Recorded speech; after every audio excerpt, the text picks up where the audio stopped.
Lundi 13 mars 2023, Gérer les moments difficiles. nous vous accueillons de nouveau sur votre chaîne L'Aventure dans la Parole. Peut-être que vous êtes malade aujourd'hui, Ou en pleine santé. peut-être que vous êtes fatigué, Ou en pleine forme. rempli d'énergie. Mais quel que soit votre état physique aujourd'hui, Nous souhaitons que Dieu vous renouvelle et que sa puissance vous accompagne en ce jour. nous vous invitons à participer avec nous comme d'habitude en cliquant sur le pouce, en vous abonnant pour recevoir des notifications de chaque jour, en laissant des commentaires et en partageant le lien avec tous vos contacts. Le texte à mémoriser de cette semaine que nous vous invitons à dire avec nous se trouve dans le psaume 50, les versets 14 et 15. Offre pour sacrifice à Dieu des actions de grâce et accomplis tes vœux envers le Très-Haut.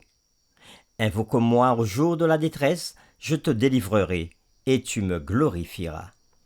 Nous reprenons Psaume 50, versets 14 et 15. Offre pour sacrifice à Dieu des actions de grâce et accomplis tes vœux envers le Très-Haut. Et invoque-moi au jour de la détresse, je te délivrerai et tu me glorifieras.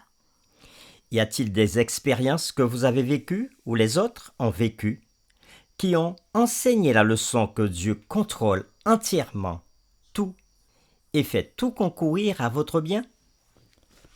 Que pouvez-vous faire pour que rien ne retienne plus votre cœur ici-bas et que vous ne regardiez pas en arrière comme l'avait fait la femme de l'eau? Les réflexions de cette semaine nous aideront à répondre à ces questions. Et aujourd'hui, nous le ferons avec la séquence Faites confiance à Dieu et non pas à vos propres ressources.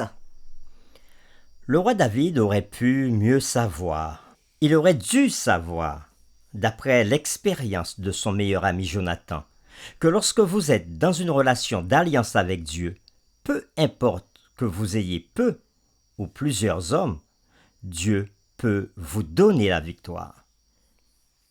Dans 1 Samuel chapitre 14, les versets 1 à 23, la Bible raconte comment le fils de Saül, Jonathan, et le jeune homme qui portait ses armes avaient vaincu toute une armée de Philistins avec l'aide de Dieu.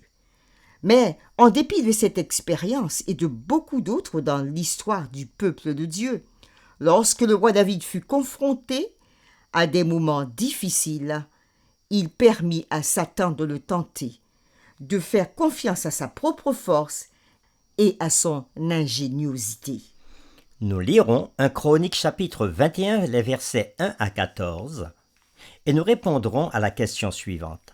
Pourquoi David a-t-il décidé de faire le dénombrement d'Israël et de compter ses soldats?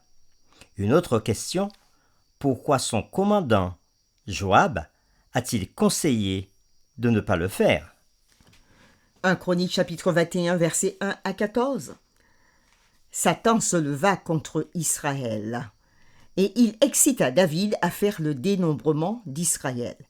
Et David dit à Joab et aux chefs du peuple, « Allez, faites le dénombrement d'Israël, depuis Beer-Shéba jusqu'à Dan, et rapportez-le-moi, afin que je sache combien il s'élève. » Joab répondit, « Que l'Éternel rende son peuple 100 fois plus nombreux. Ô roi mon Seigneur, ne sont-ils pas tous serviteurs de mon Seigneur? Mais pourquoi mon Seigneur demande-t-il cela? Pourquoi faire ainsi pécher Israël? » Le roi persista dans l'ordre qu'il donnait à Joab, et Joab partit et parcourut tout Israël, puis il revint à Jérusalem. Joab remit à David le rôle du dénombrement du peuple. Il y avait dans tout Israël 1100 000 hommes tirant l'épée, et en Juda 470 000 hommes tirant l'épée. Il ne fit point parmi eux le dénombrement de Lévi et de Benjamin, car l'ordre du roi lui paraissait une abomination. Cet ordre déplut à Dieu, qui frappa Israël. Et David dit à Dieu, « J'ai commis un grand péché en faisant cela. Maintenant, daigne pardonner l'iniquité de ton serviteur, car j'ai complètement agi en insensé. L'Éternel adressa ainsi la parole à Gad, le prophète de David. Va dire à David, ainsi parle l'Éternel. Je te propose 3 fléaux. Choisis-en un, et je t'en frapperai. Gad alla vers David et lui dit, Ainsi parle l'Éternel. Accepte ou 3 années de famine, ou 3 mois pendant lesquels tu seras détruit par tes adversaires et atteint par l'épée de tes ennemis, ou 3 jours pendant lesquels l'épée de l'Éternel et la peste seront dans le pays, et l'ange de l'Éternel portera la destruction dans tout le territoire d'Israël. Vois maintenant ce que je dois répondre à celui qui m'envoie. David répondit à Gad, Je suis dans une grande angoisse. Oh, que je tombe entre les mains de l'Éternel, car ses compassions sont immenses, mais que je ne tombe pas entre les mains des hommes. L'Éternel envoya la peste en Israël, et il tomba 70 000 hommes d'Israël. Après lecture de 1 Chronique, chapitre 21, versets 1 à 14, répondons aux questions suivantes. Pourquoi David a-t-il décidé de faire le dénombrement d'Israël ou de compter ses soldats? Et pourquoi son commandant Joab a-t-il conseillé de ne pas le faire? Notez que l'idée de dénombrement des soldats venait de Satan. Il avait tenté David pour qu'il ait confiance en sa propre force plutôt que de dépendre de la providence de Dieu pour se défendre. Joab, le chef de l'armée israélienne, avait essayé de persuader David de ne pas compter Israël parce qu'il avait vu Dieu œuvrer en faveur d'Israël. Mais David insista qu'il fasse le dénombrement. Ces actions attirèrent la calamité sur la nation, comme le révèle le texte. Personne n'a jamais fait confiance à Dieu en vain. Chaque fois que vous combattez pour le Seigneur, préparez-vous. Et préparez-vous bien. Il y a une citation attribuée à un souverain britannique, Oliver Cromwell, qui, avant une bataille, dit à son armée « Mettez votre confiance en Dieu, mes gars, et gardez votre poudre sèche. » La poudre était la poudre à canon. En d'autres termes, faites tout ce qui est en votre pouvoir pour réussir, mais à la fin, réalisez que seul Dieu peut vous donner la victoire. Dans notre contexte immédiat, il est très tentant de faire confiance au pouvoir du gouvernement ou à nos propres comptes bancaires. Mais dans chaque crise mentionnée dans la Bible, lorsque les gens avaient confiance en Dieu, Dieu honorait leur confiance et subvenait à leurs besoins. Nous devons utiliser le temps présent pour nous mettre en accord avec Dieu, sortir de la dette et être généreux avec ce qui nous a été donné. Pour terminer, considérons ces paroles de l'ancien chant de l'Évangile. Si nous avons déjà eu besoin du Seigneur auparavant, nous avons certainement besoin de lui maintenant.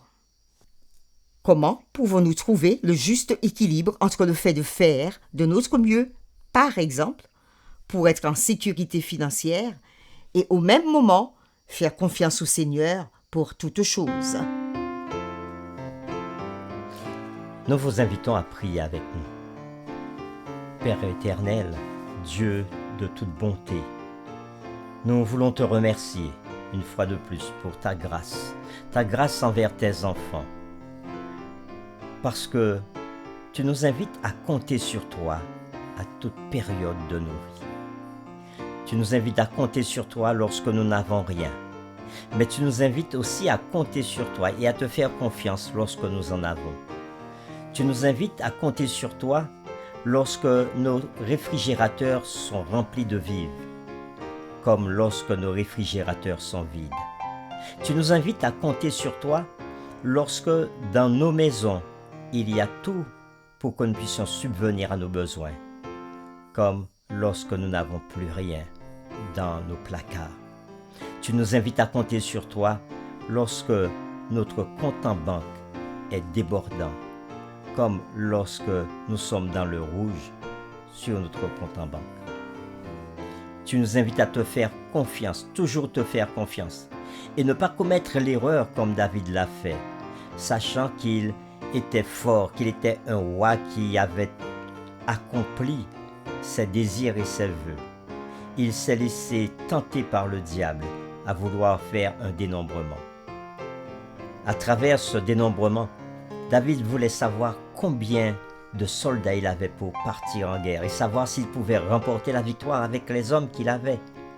Il avait mis de côté l'idée que c'est Dieu qui lui avait permis avec très peu d'hommes de remporter des victoires dans le passé.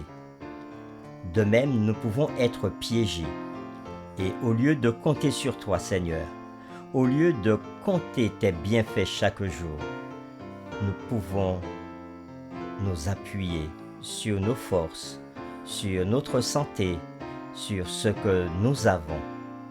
Mais aide-nous à ne pas commettre cette erreur et donne-nous de pouvoir regarder à toi jour après jour. Nous t'avons prié au nom de Jésus.